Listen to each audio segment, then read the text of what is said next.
This is a recording on how to do the earthquakes lab. So the Earth's lithosphere, which is the crust and the solid upper mantle, is broken up into several pieces called tectonic plates. And those plates fit together like a puzzle. Tectonic plates move around the Earth slowly, lying on top of a softer layer called the asthenosphere.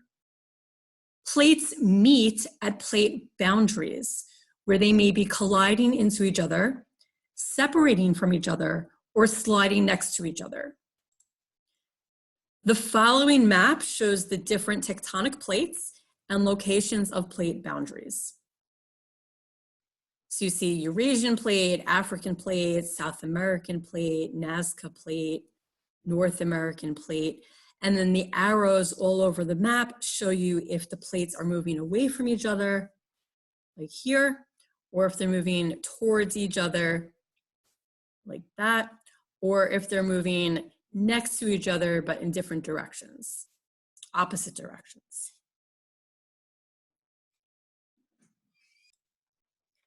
So then we have a map of locations of earthquakes that have occurred around the world. And you could examine the pattern of where all of these dots are. And the dots just indicate areas where you've had earthquakes. Okay, and we're gonna go back to this plate tectonics map and we could compare them. Okay, so like when you look at the shape around here, and then around here, it seems to match the shape around South America. And then when you look at this shape around Africa and the African plate, it seems to match pretty well with this line right here, this line of dots. Okay, so you do have areas where the concentration of earthquakes matches where your plate boundaries are. So then here we have a question. How do the locations of earthquakes around the world relate to the locations of plate boundaries? So I just want you to summarize, are the plate boundaries related to the locations of the earthquakes, or do earthquakes happen just completely randomly? Okay, so that is what that question is asking. Okay, so then we have the study of earthquakes is called seismology. Seismic waves are the waves of energy propagated from an earthquake. Seismographs are instruments that detect, record, and measure seismic waves produced by earthquakes. And the seismic waves act like vibrations that go through the earth. And over here we have a picture of a seismograph. And the seismograph is typically attached to the ground. It might be in the basement of a building, for example. And when there is an earthquake, the seismograph shakes back and forth. You have this spring with a weight and a pen. Sorry, I'm back. So the earthquake will make the seismograph shake, and the weight with the pen is going to shake back and forth. And then you have this rotating drum that has paper on it, and the pen, while it goes back and forth with the earthquake movement, it draws on the piece of paper. So then you get a written record of the earthquake vibrations called a seismogram. Okay, so the seismogram is the written record of the seismic waves. Now, the spot underground where an earthquake occurs is called the focus. The location directly above the focus on the surface of the earth is called the epicenter. So the focus is down here, underground, and that's the spot where you have some sort of cracking or rupture in the ground, and that causes the earthquake to happen. And in this picture, it's related to some transform plate movement. Okay, you have the arrow going this way and then this arrow going to the right. So this land went to the left, this land went to the right. That shows some sort of transform movement of the land. So then this is where the earthquake happened down here. Directly above the focus on the surface of the earth is called the epicenter. And then the seismic waves are the vibrations propagated from the earthquake focus. So seismic waves are divided into different categories depending on how they travel. The seismic wave that travels the fastest is called a P wave or a primary wave. A slower seismic wave is called an S wave or a secondary wave. The P and the S waves are both body waves because they can travel through the earth. There are also surface waves that only travel through the earth's surface. For this lab, we're going to focus mainly on the P and the S waves, the body waves. This is an example of a seismogram. And we read the seismogram from left to right in this case because the time is 0 on the left and then the time increase is going towards the right. All the way to the left, you have a straight line. That is your background noise. And that's going to come from just regular vibrations that happen continuously throughout the day. That's going to be just the regular noise that is in an area. So if you are in an urban area, you're going to have regular background noise coming from the trains, the buses, trucks, planes, cars, etc. So it wouldn't actually be a completely straight line, a flat line. It would be a little bit more up and down, but it would not be extreme because it's not an earthquake. So you go across from the left to right. The first blip that you see, that first jump that you see is the P wave. And then the P wave happens. And then time goes by, and then the next big blip that you get is when the S wave first arrives at the seismograph. So what you need to do is figure out the time that the P wave first arrives at your seismograph location, and then the time that the S wave first arrives at the seismograph location. And then ultimately, we need to know the time difference. So in this case, the diagram is showing the P wave arrives at 0 seconds, and the S wave is shown to arrive at 24 seconds, or 24 seconds later after the P wave. So that means the time difference between when the P wave and the S wave arrives at the seismograph is 24 seconds. And we're going to use that number in a couple of minutes. So the lab activity is that we're going to determine the location of an earthquake's epicenter, or where the earthquake occurred. And we could do that if we have data from seismographs that are in 3 different locations. So for this lab, an earthquake occurred somewhere in the United States. It is up to us to figure out where the epicenter of the earthquake was. And we have data from 3 seismographs located around the country that we could use to determine the location of the epicenter of the earthquake. So we are going to go through how to do this. So this is the Eureka, California seismogram, or the seismograph station was Eureka, California, and this is the seismogram from that location. And this is shown in your lab book on page 122A. So on the bottom, on the x-axis is time in seconds, and then the amplitude is the y-axis. We're going to talk about amplitude later.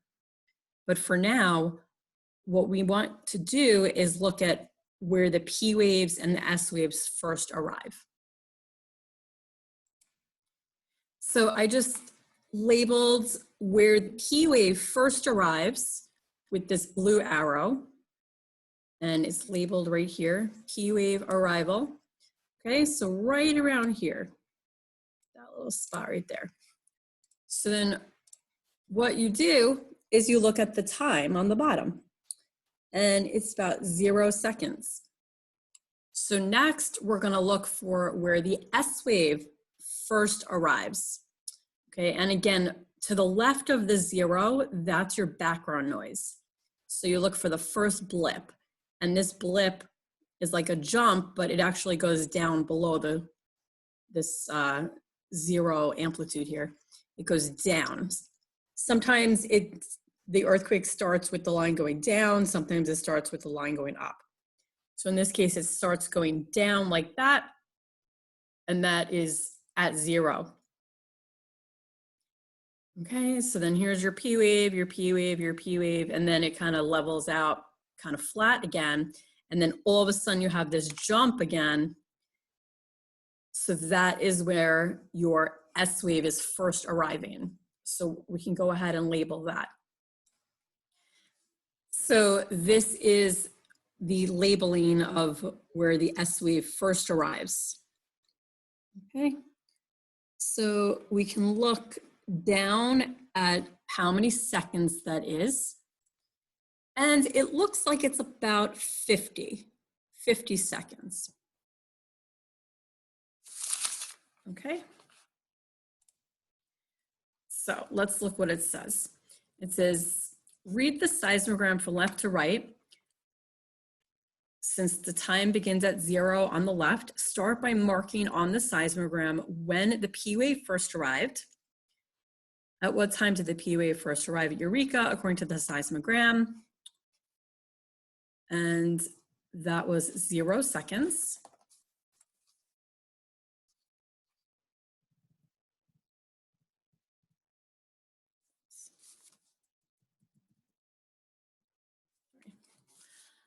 And then mark the time when the S wave first arrived. At what time did the S wave first arrive at Eureka, according to the seismogram? Okay, so the S wave first arrived here. And that's about 50 seconds. Okay, 50 seconds. Determine the amount of time between when the P and S waves first arrive.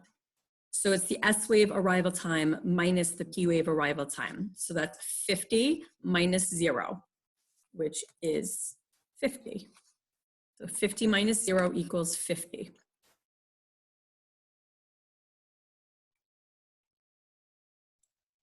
Then the next question is, now we can find out how far away from Eureka the earthquake occurred.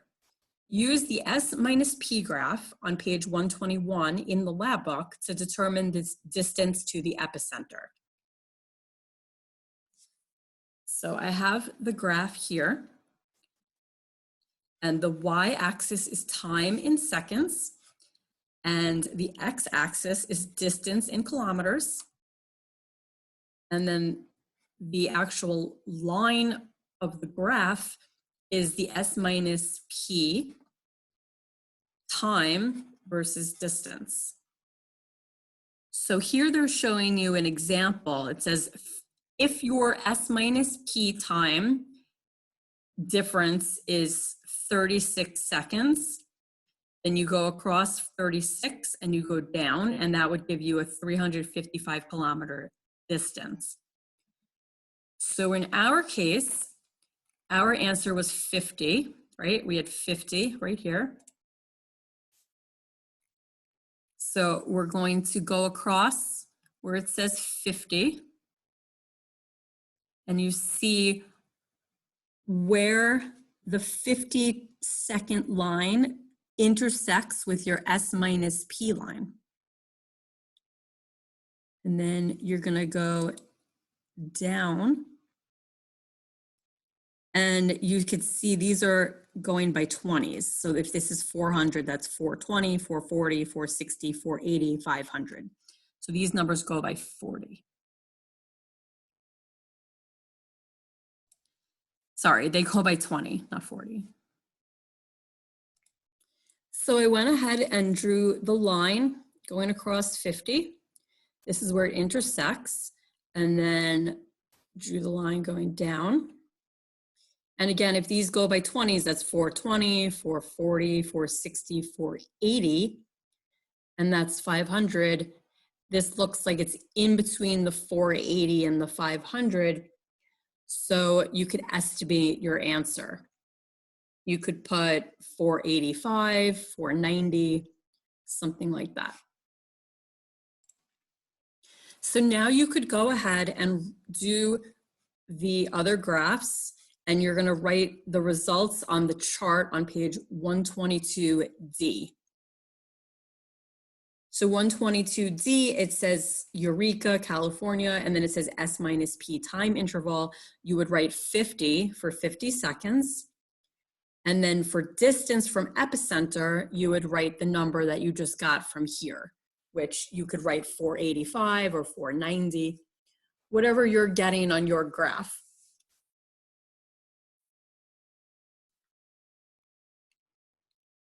Then it says continue to find the time difference between when the P and the S waves first arrive at the next two seismograph locations.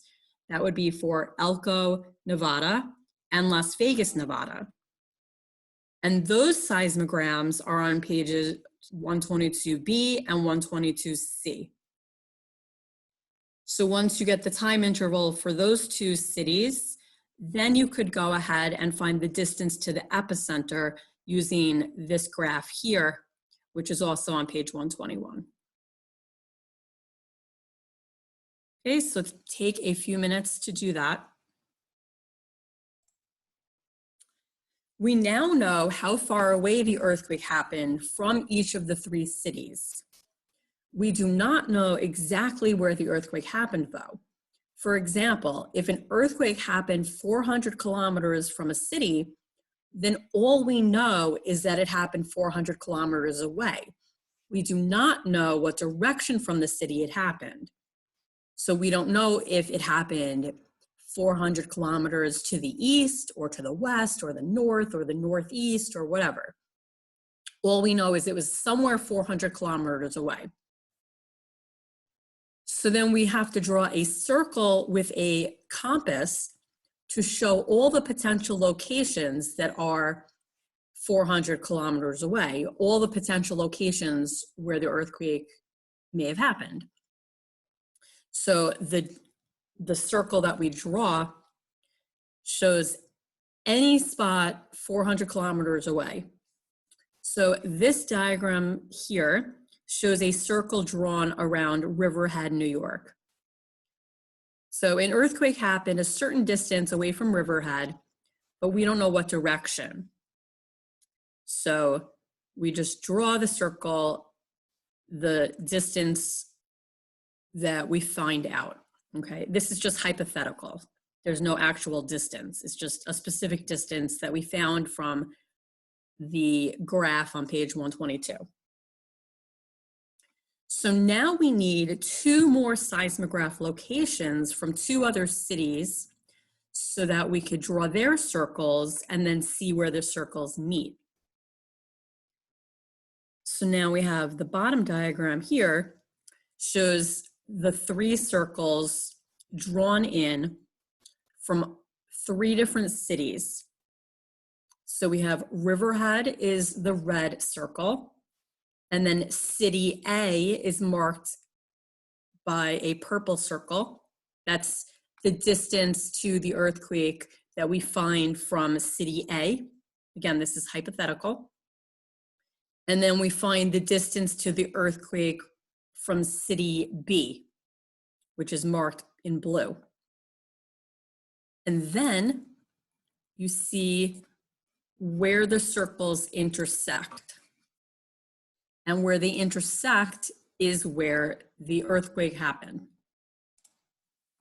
So where this yellow arrow is pointing, right there is the spot where all three circles meet. So that spot is where the earthquake happened. Okay, and we used 3 different cities, figured out how far away the earthquake happened from those cities. You draw in the circle, which is all the potential locations where the earthquake may have happened. And then this is called triangulation. Okay, triangulation, that's right here. Okay, so you need at least 3 cities in different locations.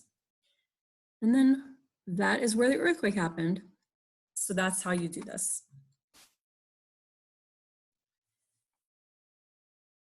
So now that you have all the data on page 122D, you can actually go ahead and draw in the circles from Eureka, Elko, and Las Vegas.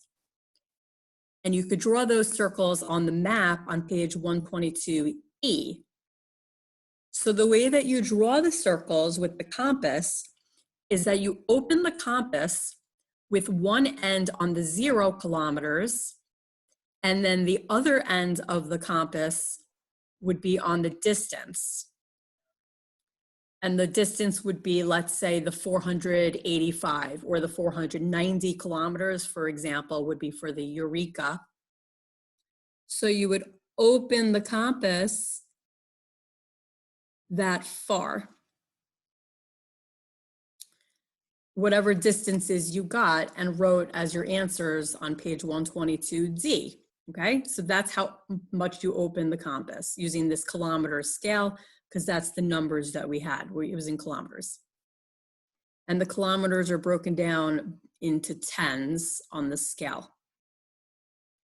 So then you go to the map. Again, that's on page 122E. The map looks like this. And you put the point of the compass on the city.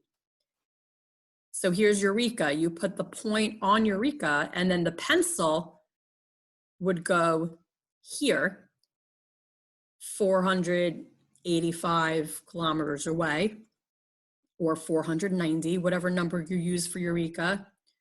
Okay, so here's the point of the compass, and here's where the pencil is. And then you draw the circle all the way around. Okay, I mean, it would be a full circle, but in this case, we know it would have to be on this map because that's the activity. They gave you this map, right? So then you would go to Las Vegas and you open the compass up as large as you need to for Las Vegas, and then draw the circle. And then you do the same thing for Elko. And then you draw the circle for Elko. Now the circle for Elko actually goes through Eureka. So don't get confused when you draw through Eureka when you're doing that. Now, if you don't own a compass, I'm showing you the answer here anyway. Okay? And I drew an X right here where all of the circles meet each other. So they intersect, and what city is nearby? San Francisco.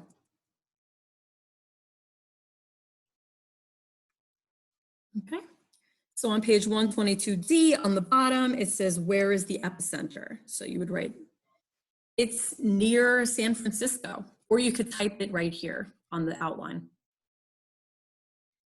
Then you could go to the map on the first page of this outline, and see what fault line is located close to where this earthquake happened.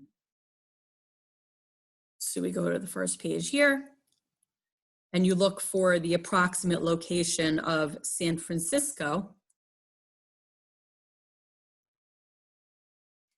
San Francisco is around here. So what fault line is close to this? And there's your answer, San Andreas Fault. Okay.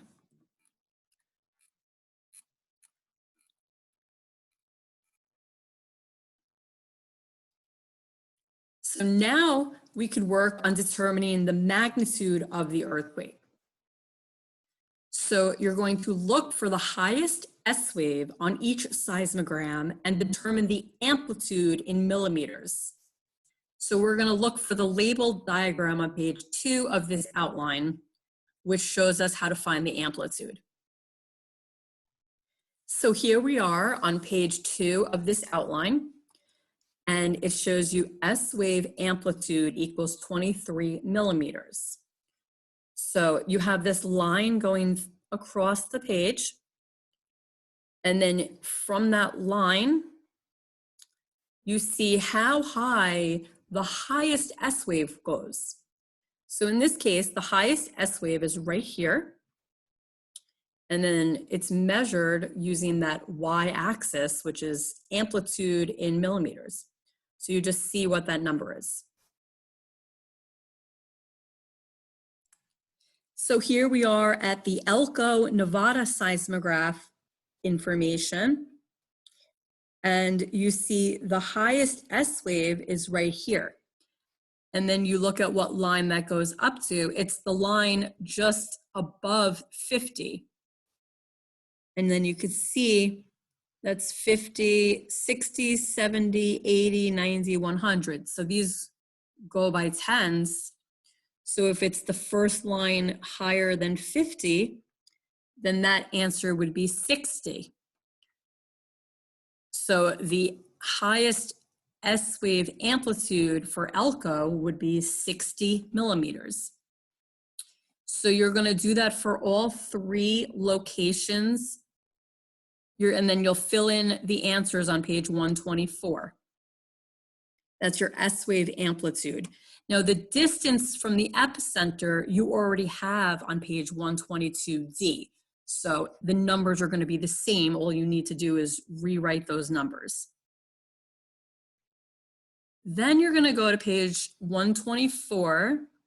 The bottom looks like there's 3 lines, okay?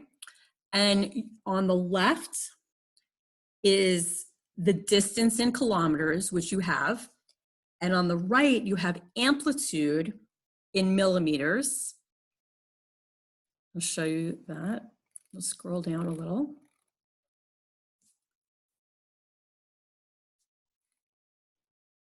And in the middle, you have magnitude, but we don't have the magnitude numbers. That's what you're going to figure out now. So the distance, you're going to plot on the scale here. The S wave amplitude, you're plotting on this scale here. So for example, let's say for Eureka, we have 485 kilometers. I don't know if you could see it, but I put a little blue dot there. So that is my distance to the epicenter for Eureka. And then we're going to get the amplitude. We get that from the actual seismogram. So the amplitude for Eureka, I got about 285. So I have a little blue dot there as well. Now, it's a little bit difficult to plot on these lines because it's logarithmic scale. So like in between the 200 and the 500, you have one line here and one line there. So this line is 300, that line is 400. But then between the 100 and the 200, it's divided differently. It's divided by 20s. And then in between the 50 and the 100, it's divided by 10s. So depending on between which numbers, the scale is different. So you just have to kind of figure out.